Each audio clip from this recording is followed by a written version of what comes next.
मित्रहो, नमस्कार. लोकशाहीमध्ये आपणा सर्वांचं मनापासून स्वागत. जसं की आपणा सर्वांना माहीत आहे की गेले काही महिने आपण दर महिन्याच्या 11 तारखेला महात्मा ज्योतिराव फुले यांच्या द्विशताब्दी जयंती वर्षाच्या निमित्तानं वर्षभर त्यांच्या संदर्भातली वेगवेगळ्या पैलूंची माहिती घेण्याचं नियोजन केलेलं आहे. त्यानुसारच आज सुद्धा मी आपल्यासमोर एक वेगळा पैलू महात्मा फुले यांचा घेऊन उपस्थित झालेलो आहे आणि तो पैलू म्हणजे समाज हितैषी इन्व्हेस्टमेंट गुरु महात्मा फुले. मित्रांनो, महात्मा फुले हे भारतीय समाज सुधारणेचे अग्रदूत होतेच, पण त्यांची महत्ता केवळ सामाजिक क्षेत्रापुरती मर्यादित नाही. त्यांनी भारतीय शेतकरी, श्रमिक आणि बहुजन समाजाच्या आर्थिक अवस्थेचं सूक्ष्म निरीक्षण करून शेती, उद्योग, शिक्षण, सावकारी आणि उत्पादन व्यवस्था यांचा सखोल विचार केलेला होता. आजच्या भाषेत सांगायचं तर ते केवळ समाज सुधारक नव्हते, तर आर्थिक साक्षरतेचे आणि समाजहितकारी गुंतवणुकीचे द्रष्टे विचारवंत होते. महात्मा फुले हे आद्य भारतीय कृषी विचारवंत होते.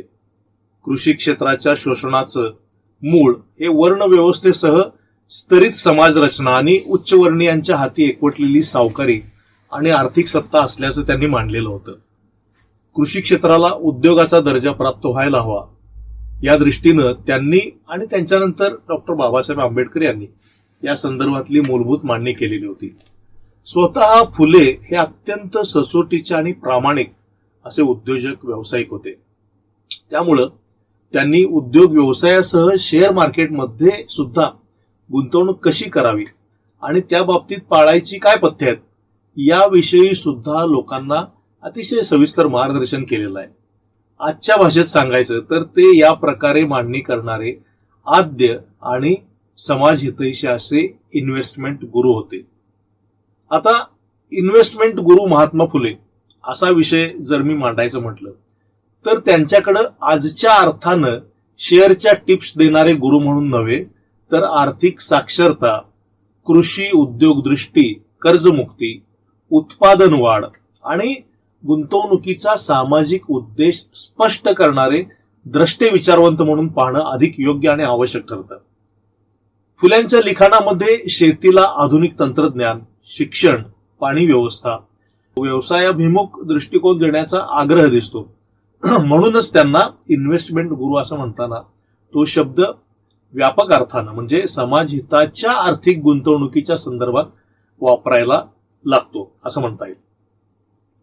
महात्मा फुले यांचं शेतकऱ्याचा आसूड हे भारतीय शेतीवरचं वैज्ञानिक दृष्टिकोनातनं लिहिलेलं अतिशय महत्वपूर्ण पुस्तक आहे आणि त्यात फुल्यांनी शेतकऱ्यांच्या समस्यांचं शास्त्रशुद्ध विश्लेषण करून उपाय सुचवलेले आहेत. शेतकऱ्यांच्या दारिद्र्याची कारणं केवळ ही वैयक्तिक स्वरूपाची नाहीत, तर एकूण सामाजिक रचना, अज्ञान, सावकारी आणि शोषक सत्ता संबंध यांच्यामध्ये दडलेले आहेत असं त्यांनी स्पष्ट केलेलं आहे. त्यामुळे फुले यांचं आर्थिक चिंतन हे पैसा कमावणं इतकं मर्यादित नसून उत्पादनाची क्षमता वाढवणं आणि त्यामध्ये गुंतलेलं शोषण कमी करणं या संकल्पनेच्या भोवती केंद्रित आहे असं आपल्याला म्हणता येईल. फुले यांनी शेतीला पारंपरिक नशिबावर अवलंबून असलेला उद्योग न मानता आधुनिक ज्ञानावर आधारित उत्पादन क्षेत्र मानलेलं आहे. शेतकऱ्याचा आसूडमध्ये फुल्यांनी शेतीत आधुनिक पद्धती, उत्तम जनावरं, पाणी साठवण आणि या सगळ्याला शिक्षण आणि प्रशिक्षण यांची जोड याचा आग्रह धरलेला आहे. धरणं बांधणं, शेतकऱ्यांच्या मुलांना शिक्षण देणं आणि शासनानं शेतकऱ्यांच्या हितासाठी सक्रिय भूमिका घेणं अशी ठोस मांडणी आणि अपेक्षा फुल्यांनी केलेली आहे. आजच्या भाषेत जर सांगायचं तर त्यांनी शेतीकडं लो रिटर्न ट्रेडिशन म्हणून बघितलं नाही, तर हाय पोटेन्शियल एंटरप्राइज म्हणून बघितलं. ही गोष्ट सुद्धा आपल्याला लक्षात घ्यायला लागेल. महात्मा फुले यांनी शेतकरी शोषणाचं मूळ हे केवळ निसर्गात नाही, तर सावकारी, जमीनदारशाही आणि विषम समाज रचनेमधले शोधलेलं आहे. त्यामुळं कर्ज हे त्यांच्यासाठी गुंतवणुकीचा पर्याय नव्हता, ते अनेकदा शोषणाचे साधन होते. म्हणून कर्जाच्या रचनेत बदल हवा यासाठीचा आग्रह फुल्यांनी त्यांच्या मांडणीमध्ये ठिकठिकाणी केलेला दिसतोय. आधुनिक गुंतवणूक साहित्यामध्ये आपण जोखीम परतावा, भांडवलाचा वापर आणि आर्थिक शिस्त यांच्या संदर्भानं बोलतो. पण महात्मा फुले यांनी याचा सामाजिक संदर्भात विचार करून अर्थसत्ता कोणाच्या हातात आहे हा प्रश्न केंद्रस्थानी ठेवला. फुले यांनी शेतीपुरतेच नव्हे तर उद्योग व्यवसाय आणि ग्रामीण अर्थव्यवस्था यांचा सुद्धा अतिशय व्यापक विचार केलेला आहे. शेतकऱ्याच्या आसूडमध्ये ग्रामीण उद्योगांना आधुनिक तंत्रज्ञानाचा आधार द्यावा अशी स्पष्ट भूमिका आढळते. त्यामुळं इन्व्हेस्टमेंट गुरु म्हणून त्यांचा अर्थ असा लावता येतो की त्यांनी गुंतवणूक हा या शब्दाचा अर्थ केवळ शेअर बाजारातल्या नफा तोट्यापुरती मर्यादित ठेवलेली नव्हती, तर उत्पादन, साधन सामग्री, शिक्षण, सिंचन आणि कौशल्य यांच्यामध्ये भांडवल लावण्याचा त्यांनी व्यापक अर्थ दिलेला आहे त्यांच्या गुंतवणुकीच्या संकल्पनेला. महात्मा फुले यांनी त्यांच्या काही अखंड रचनांच्या मध्ये शेअर मार्केटच्या अनुषंगानं सल्ला तर दिलेला आहेच, तथापि ते तेवढ्यापुरतच मर्यादित नाही आहे. तर त्यांचे शेअर बाजारावरचे विचार हे मुख्यतः उद्योग, व्यवसाय, आर्थिक समज, कष्ट करण्याची प्रवृत्ती आणि गुंतवणुकीच्या सामाजिक उपयोगाच्या संदर्भात मांडलेलं असल्याचं आपल्याला दिसून येतं. त्यामुळं फुले हे पहिल्या अर्थानं शेअर बाजार गुरु होते असं म्हणणं कदाचित अतिरंजित ठरेल. मात्र आर्थिक साक्षरता आणि गुंतवणुकीची दूरदृष्टी देणारे प्रारंभिक भारतीय विचारवंत असं म्हणणं मला अधिक जास्त संयुक्तिक आणि महत्वाचं वाटतं. फुल्यांच्या विचारांचा उपयोग आजच्या गुंतवणूकदाराला असा होतो की नफा कमावण्यापूर्वी समाज, श्रम, उत्पादन क्षमता आणि दीर्घकालीन विकास यांचा साकल्यानं विचार करणं आवश्यक आहे. या ठिकाणी आता आपण थेट महात्मा फुले यांचे उद्योग आणि गुंतवणूक विषयक अखंड नेमके काय आहेत ते थोडक्यात बघूया.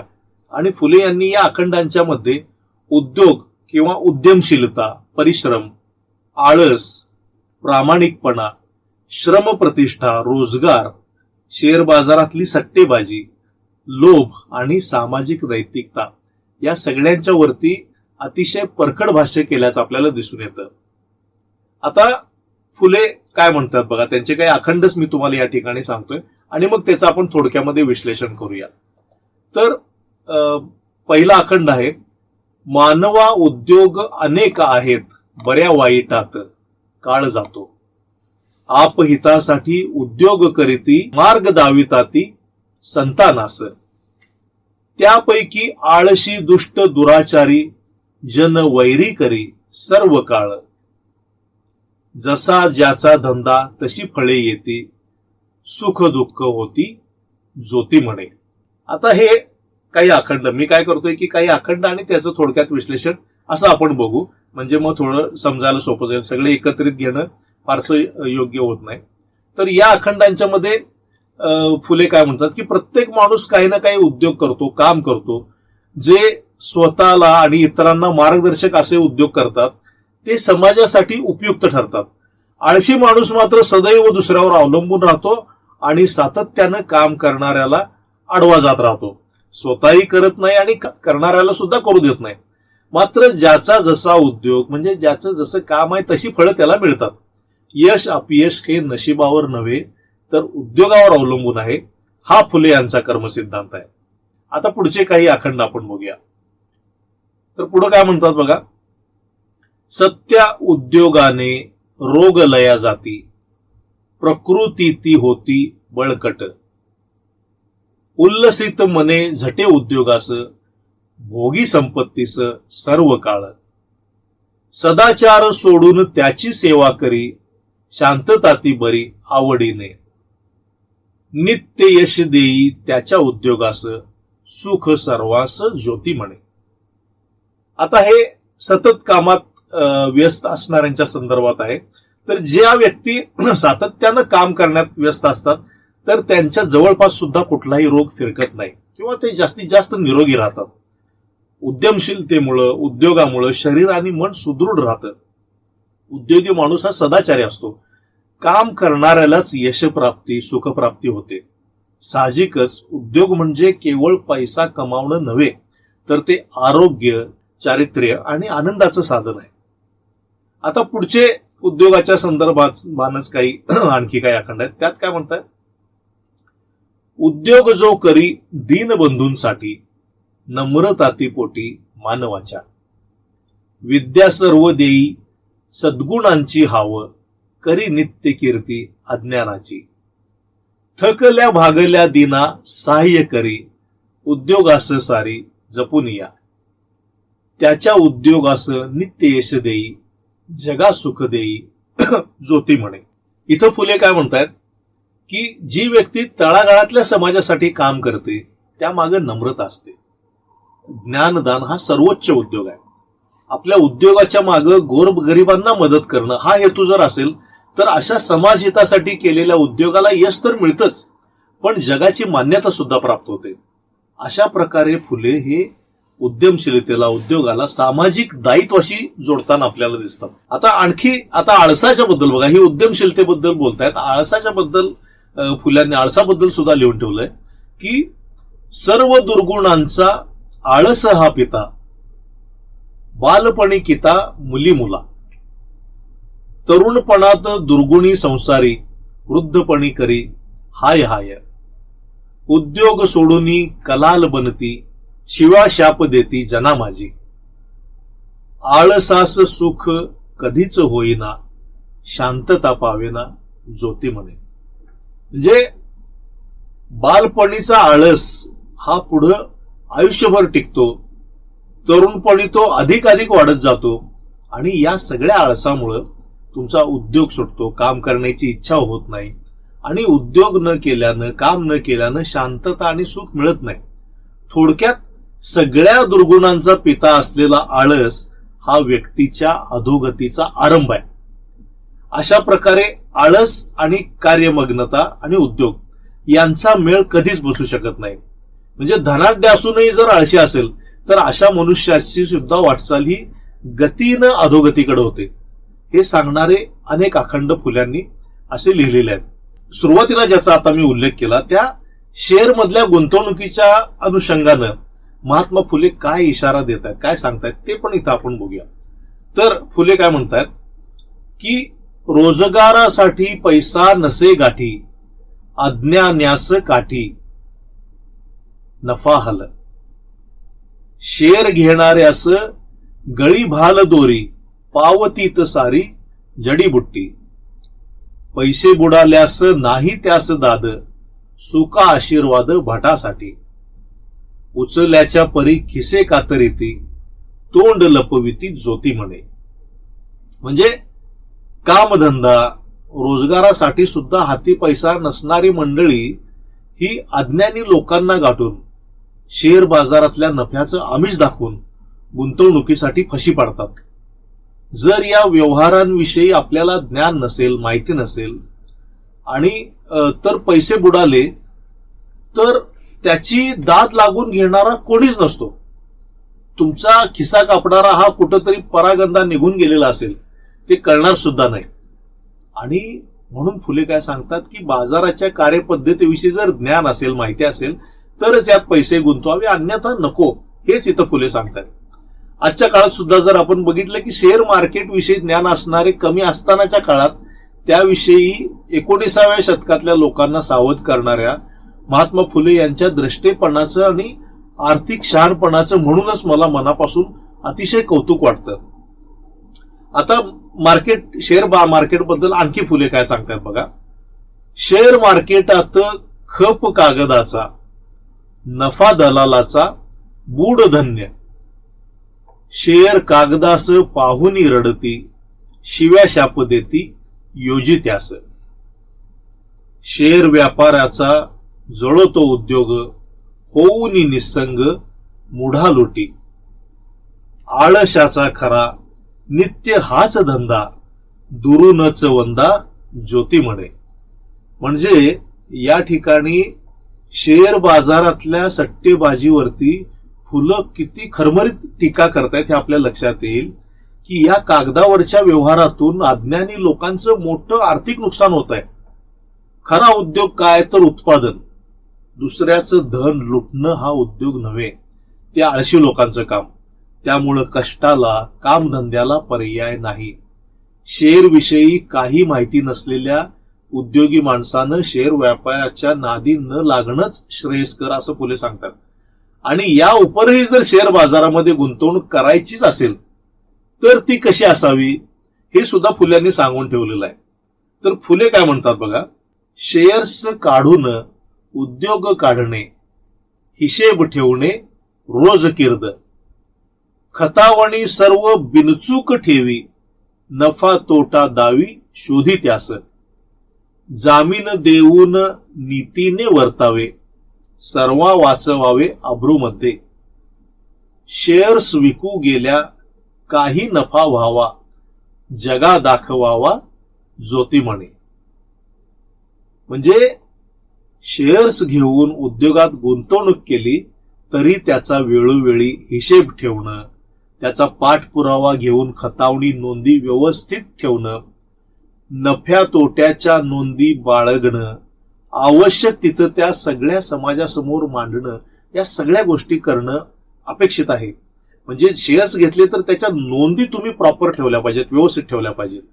आणि शेअर्समध्ये भरमसाठ नफेखोरीची अपेक्षा न बाळगता मोजका लाभ सुद्धा पदरी पडला तरी संतुष्ट राहावं आणि तो झालेला नफा सुद्धा जगासमोर मांडावा आणि अब्रूनं उद्योग करीत राहावं असा संदेश महात्मा फुले या ठिकाणी देतात.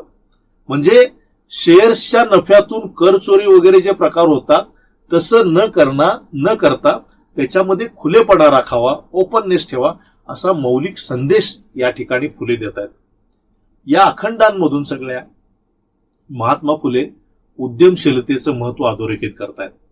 उद्योग हा मानवी जीवनाचा पाया आहे, तर आळस हे सगळ्या दुर्गुणांचं मूळ असल्याचं ते सांगतात. ज्ञानदान, समाजसेवा आणि श्रम हेच खरे उद्योग आहेत. प्रामाणिक श्रमातून मिळवलेली संपत्तीच टिकाऊ असते. सट्टेबाजी, जुगार, फसवणूक, कर्ज बुडवेपणा ही समाज विघातक गोष्टी आहेत.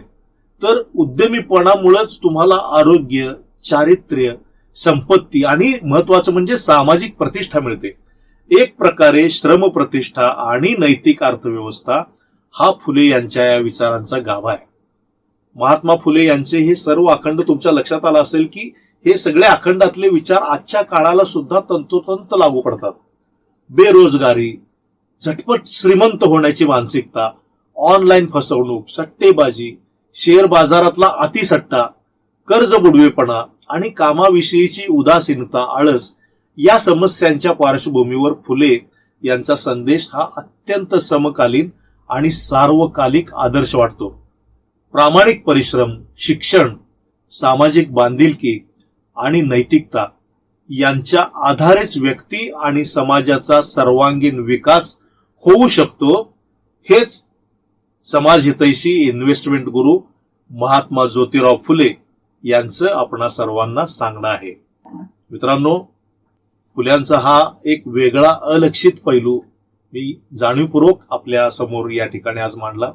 मला खात्री आहे की तो आपल्याला आवडला असेल आणि आपल्याला आवडला असेल तर या ठिकाणीच महात्मा फुले यांच्या संदर्भातली प्लेलिस्टवरती अशीच काही भाषणं माझी आहेत, ती सुद्धा आपण जरूर पहा या प्लेलिस्टमध्ये. आपल्याला आलोकशाही हे चॅनल आवडलं असेल किंवा अशाच पद्धतीची व्याख्यान आपल्याला ऐकायची असतील तर जरूर आपण आलोकशाही या वाहिनीला माझ्या सबस्क्राईब करा, लाईक करा आणि हा व्हिडिओ आवडला असल्यास जास्तीत जास्त लोकांपर्यंत शेअर करा, जेणेकरून महात्मा फुल्यांचा हा एक वेगळा पैलू लोकांच्या लक्षात येईल. धन्यवाद. आलोकशाही पाहत राहा.